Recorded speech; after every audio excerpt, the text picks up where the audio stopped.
In today's video, I'll walk you through how to access Snapchat Plus without paying step by step. To begin, open your Snapchat app. Once you're on the main screen, tap your Bitmoji or profile icon in the top left corner.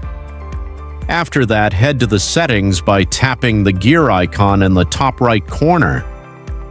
Scroll through the settings menu until you find the Snapchat Plus option, then tap on it. Next, look for the section called Snapchat Plus Gifts and open it. From there, go to the top right corner and tap on Gifts Received. If someone has sent you a Snapchat Plus subscription as a gift, you'll see it listed there. In that case, you can activate it without paying anything. So basically, the only way to use Snapchat Plus for free is if someone gifts it to you. If this guide helped you, make sure to drop a like, and I'll see you in the next video.